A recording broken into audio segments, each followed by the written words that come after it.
आज की क्लास में आप सभी बच्चों का स्वागत है। आज हम एक नया अध्याय स्टार्ट करने जा रहे हैं जिसका नाम है जैविक प्रक्रियाएं। जैविक प्रक्रियाओं के अंतर्गत कुछ महत्वपूर्ण टॉपिक है जिसमें पोषण, परिवहन, श्वसन, उत्सर्जन, ये 4 महत्वपूर्ण बिंदुएं हैं जिसके अंतर्गत हमें अध्ययन करना है। और आज जो हमारा टॉपिक रहेगा वो पोषण पर है। तो वास्तविक रूप में है ना, पोषण जो है होता क्या है? पोषण का मतलब होता है कि जीवों के द्वारा है ना भोज्य पदार्थों को मतलब ग्रहण किया जाता है जिनसे उसको ऊर्जा प्राप्त होती है और उस ऊर्जा के द्वारा जीव शरीर का वृद्धि और विकास की प्रक्रिया जो है पूर्ण होती है, जिसे हम क्या कहते हैं? पोषण कहते हैं। सभी सजीवों में कुछ प्रक्रियाएं होती हैं, है ना, यानी कि जैविक प्रक्रियाएं। जैविक प्रक्रिया से संबंधित होता है आपका जैसे कि जीव शरीर में है ना पोषण की प्रक्रिया, परिवहन होना, संवहन होना, उत्सर्जन इत्यादि को ही एक साथ हम क्या कहते हैं? जैविक प्रक्रिया कहते हैं। तो ये जो जैविक प्रक्रिया जो होती हैं ये जीवों के लिए एक अनिवार्य जो है प्रक्रिया होती है और इन प्रक्रियाओं के संचालन के लिए ऊर्जा की आवश्यकता होती है। और यह जो ऊर्जा जो होती है वो कहाँ से प्राप्त होता है? भोजन से प्राप्त होता है। और जो भोजन से ऊर्जा जो प्राप्त होती है उसी भोजन से जीव शरीर में है ना पोषण की प्रक्रिया जो है पूर्ण होती है, जिनसे जीव शरीर में वृद्धि और विकास की प्रक्रिया जो है पूर्ण होती है। जीव जगत में पौधे ही ऊर्जा का मुख्य स्रोत जो है होता है और इनमें क्या होती है? प्रकाश संश्लेषण क्रिया करने की क्षमता होती है, जिस कारण से भोजन का निर्माण जो है कर सकते हैं। इस कारण से इसे उत्पादक जो है कहा जाता है। समस्त जीव जगत में है ना उपभोक्ता जो है उत्पादकों पर क्या होता है? आपका निर्भर रहता है, क्योंकि उत्पादकों के द्वारा क्या होते हैं? जीव जगत में है ना जितने भी जीव जंतु हैं उन्हें क्या प्राप्त होता है? भोजन जो है प्राप्त होता है और उन्हीं भोजन के द्वारा ऊर्जा प्राप्त होती है और जिसके द्वारा जीव शरीर या फिर जीव जो है जैविक क्रियाओं का संचालन जो है करता है और जिनसे क्या होती हैं? उनके शरीर की वृद्धि और विकास की प्रक्रिया जो है पूर्ण होती हैं। जैसे कि आप सभी जानते हैं कि जो पौधे वर्ग हैं या फिर जो आपका जीव जंतु वर्ग है ना, इन सभी का जो शरीर जो है आपका क्या होता है? बहुत सारी कोशिकाओं से मतलब मिलकर बना होता है। ठीक है, तो ये जो है कोशिकाएं जो है ना मिल करके मतलब क्या होती हैं? सरल कोशिका का निर्माण करती है और सरल कोशिका के द्वारा क्या होता है? आपका बहुकोशिकीय जीवों का जो है निर्माण जो है होता है। तो जैव विकास के फलस्वरूप हमें ऐसी व्यवस्थाएं जो है ना कई जीवों में मतलब जीवों की जो संरचना है ना उसमें दिखाई देती हैं।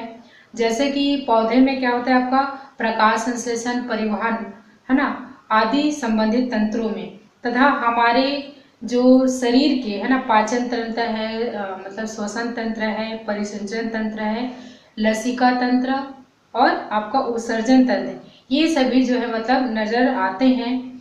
मनुष्य व पौधे जो है ना उदाहरणतः है ना ये हम सब बहुकोशिकीय जो जीवों में है ना भोजन संबंधित तमाम जैविक प्रक्रियाओं के बारे में जानने का प्रयास जो है हम इस अध्याय के अंतर्गत करेंगे। मनुष्य व पौधे के उदाहरण से हम बहुकोशिकीय जीवों में भोजन संबंधित उन तमाम जैविक प्रक्रियाओं के बारे में है ना जानने का प्रयास करेंगे। तो आइए जानते हैं कि मनुष्य में जैविक प्रक्रियाएं जो है किस प्रकार से होती हैं और इसके अंतर्गत हम है ना पाचन और उससे जुड़ी व्यवस्थाओं के बारे में अध्ययन करेंगे। तो ये है मनुष्य के पाचन तंत्र के बारे में, है ना, यानी कि मनुष्य के पाचन तंत्र की चित्र है और जिसके माध्यम से हम इसे क्रमशः अध्ययन करेंगे। भोजन के अव्यय का उपयोग शरीर को हमेशा ऊर्जा से है ना भरपूर बनाए रखने में होता है। साथ ही शरीर की वृद्धि, मरम्मत करने और तापमान है ना बनाए रखने में भी ऊर्जा की आवश्यकता होती है। ऊर्जा भोजन के जैसे बहुत सारे अवयव होते हैं, जैसे आपका कार्बोहाइड्रेट है, प्रोटीन है, वसा है ना, के अपघटन से क्या होती है, प्राप्त होती हैं। और इस प्रकार से है ना बहुत सारे मतलब भोजन में क्या होते हैं, इसमें मतलब जो भी हम भोजन हम बाहरी माध्यम से ग्रहण करते हैं है ना, उनमें कई प्रकार के उसमें विटामिन है, वसा है, प्रोटीन है, आदि चीजें मतलब उसमें क्या होती है, मौजूद होती हैं, जिनसे मतलब क्या होता है, ऊर्जा जो है मतलब प्राप्त होती है। भोजन में उपस्थित जो ग्लूकोज नामक है ना शर्करा होता है, जिसे हम कार्बोहाइड्रेट भी कहते हैं, तो लगभग इसकी जरूरत जो है सभी कोशिकाओं को होती है। यदि रक्त में इसकी एक निश्चित मात्रा होती है और निश्चित मात्रा से उसकी मात्रा जो है यदि कम हो जाती है, तो इसकी तुरंत सूचना जो है हमारे मस्तिष्क तक पहुंच जाती है और मस्तिष्क से अमाशय की दीवार में एक संकुचन की प्रक्रिया जो है करने की सूचना जो है प्रसारित होती है, जिससे हमें क्या होता है, आपका भूख जो है लगता है या भूख का एहसास जो है होता है। इसके बाद है ना हमारा जो पाचन जो तंत्र जो होता है ना, मुख्य रूप से है ना ये जो है मतलब कैसे कार्य करता है ना, इसे हम एक चित्र के माध्यम से अध्ययन करेंगे। तो आइए सबसे पहले देखते हैं कि पाचन तंत्र के है ना कौन कौन से प्रमुख अंग जो है होते हैं। तो यहाँ पर सबसे पहले यहाँ पर देखेंगे मुख है ना, जिसमें मतलब जिसके द्वारा मतलब जीव जंतु जो है भोज्य पदार्थों को क्या करता है, अंतर्ग्रहण जो है करता है। दूसरा यहाँ पर देखेंगे यकृत,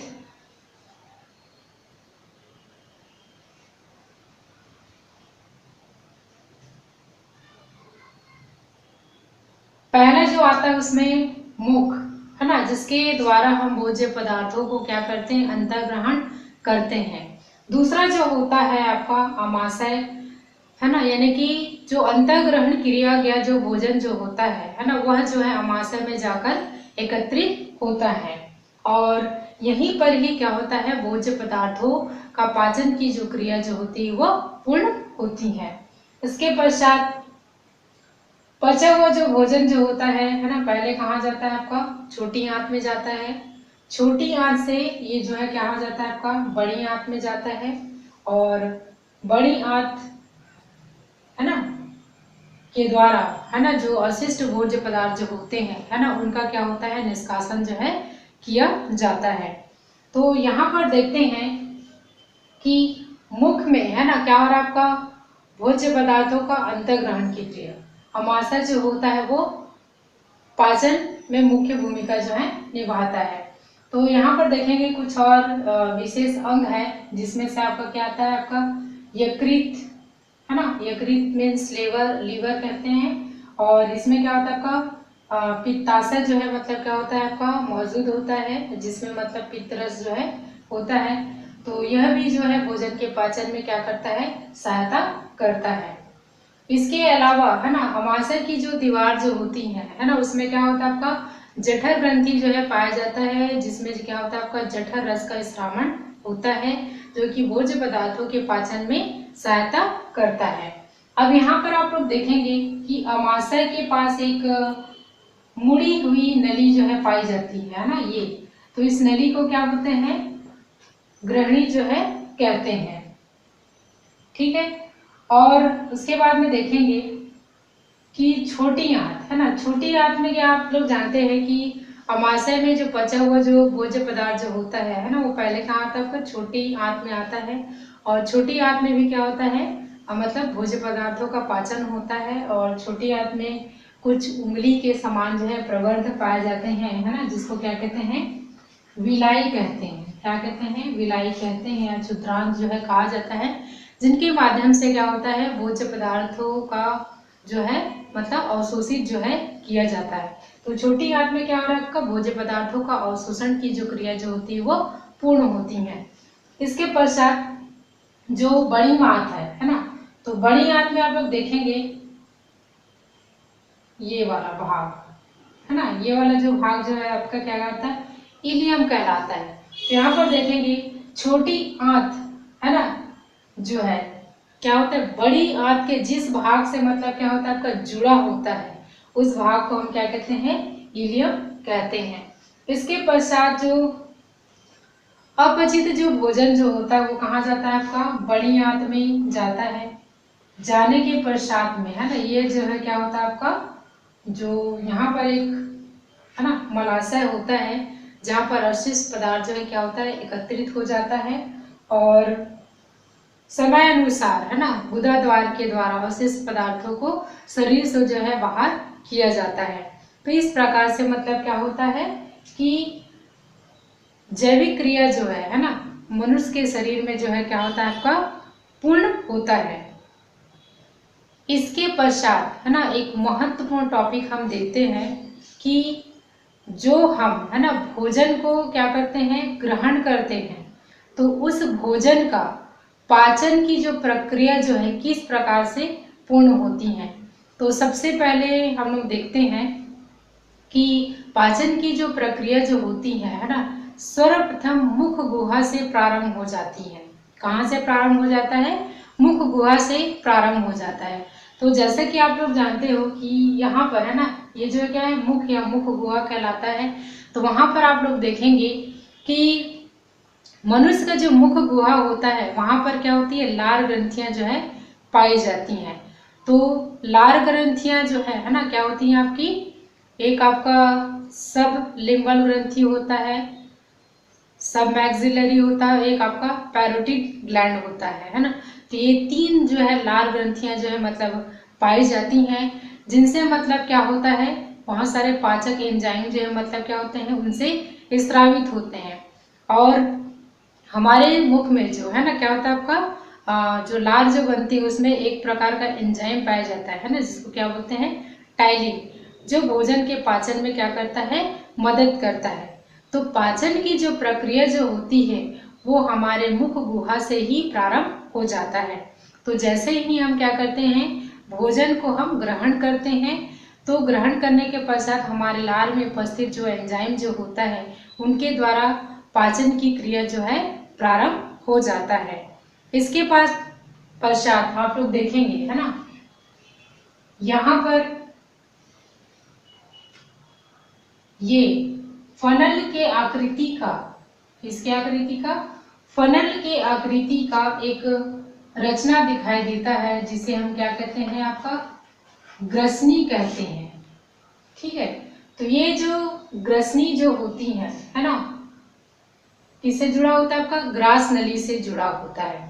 तो आप लोग देखेंगे कि ये जो ग्रसनी जो होता है वो कैसी होती है, इसकी संरचना कीपाकार होती है, कीप के आकृति का होता है। तो भोजन जो है मुख गुहा से कहाँ जाता है आपका, ग्रसनी में जाता है। ठीक है, इसके बाद में ग्रसनी के बाद में एक पतली लंबी और नली पाई जाती है जिसे हम क्या कहते हैं, ग्रास नली जो है कहते हैं। तो ये जो ग्रास नली जो है वो होता है वो उसका कार्य क्या होता है कि ग्रसनी और अमाशय को जोड़ने का काम करता है। और ग्रास नली में ही क्या होती हैं, जो उनकी जो दीवार जो होती है उसमें श्लेष्म ग्रंथियां जो है मतलब पाई जाती हैं जिससे श्लेष्मिक पदार्थ जो है स्रावित होता है, जिसके कारण से जो ग्रहण किया हुआ जो भोजन जो होता है वो धीरे धीरे कहाँ पहुंचता है, आपका अमाशय में पहुंचता है। कहाँ से, मुख गुहा से ग्रसनी, ग्रसनी से ग्रास नली और ग्रास नली से आपका भोजन जो है कहाँ पहुंचता है, आपका अमाशय में पहुंचता है। अब यहाँ पर देखेंगे आप लोग अमाशय जो है होता क्या है। तो अमाशय जो है क्या होता है, एक प्रकार का थैली नुमा संरचना होती है जिसमें भोज्य पदार्थ जो है क्या होता है आकर एकत्रित हो जाता है। तो यहाँ पर आप देख लेंगे कि अमाशय की जो दीवार जो होती है उसमें क्या पाया जाता है, आपका जठर ग्रंथि जो है पाया जाता है। क्या पाया जाता है, आपका जठर ग्रंथि जो है मतलब पाया जाता है। और इनकी दीवार से है ना क्या होता है, आपका जठर रस स्रावित होता है। ठीक है, और इसके अलावा है ना इसमें क्या होता है, HCl अम्ल जो है पाया जाता है। क्या पाया जाता है, आपका HCl अम्ल जो है पाया जाता है जिससे अमाशय का जो माध्यम जो होता है वो कैसे होता है, आपका अम्लीय होता है, जिससे भोजन जो है क्या होता है, आपका सड़ने से बच जाता है। तो ये जो मतलब एसियल जो अम्ल जो होता है ना, वो भोजन को क्या करता है आपका सूक्ष्म जीवाणु से है ना बचाने का कार्य जो है करता है। और इसके अलावा हम क्या पढ़े हम जठर ग्रंथि के बारे में। तो जठर ग्रंथि से क्या होता है आपका जठर रस जो है स्रावित होता है, जिसमें कई प्रकार के जो एंजाइम जो है पाए जाते हैं, है ना, जैसे आपका पेप्सिन ट्रिप्सिन, है ना, ये जो है मतलब क्या होते हैं इसमें एंजाइम जो है पाए जाते हैं जो कि भोजन को पचाने में सहायता करते हैं, है ना। 2 से 2.5 घंटे में भोजन जो है आमाशय में क्या होता है आपका पच जाता है। तत्पश्चात ये जो है एक तरल पदार्थ के रूप में हो जाता है, यानी तरल पदार्थ में क्या हो जाता है ये परिवर्तित हो जाता है। तो यहीं पर आप लोग देखेंगे कि इस दिशा में है ना एक विशेष अंग और पाया जाता है ना, जिसको क्या कहते हैं यकृत कहते हैं, ठीक है। और यहाँ पर है ना क्या होता है आपका पित्ताशय जो है पाया जाता है, जिसमें क्या होता है आपका पित्त रस जो है मतलब पाया जाता है। तो ये जो पित्त रस जो होता है ना क्या करता है भोजन को पचाने में, यह भी जो है क्या होता है सहायक होता है, ठीक है। चूंकि ये भी जो है यकृत जो है किससे जुड़ा होता है आपका अमाशय से जुड़ा होता है। तो ये जो है क्या करता है यहाँ से पित्त रस को कहाँ छोड़ता है आपका अमाशय में, जो कि भोजन को पचाने में क्या करता है मदद करता है।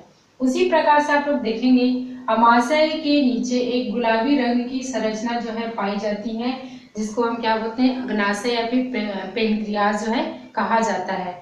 यह भी एक प्रकार की मतलब क्या होती है आपकी ग्रंथि जो है होती हैं और गुलाबी रंग की होती है ना।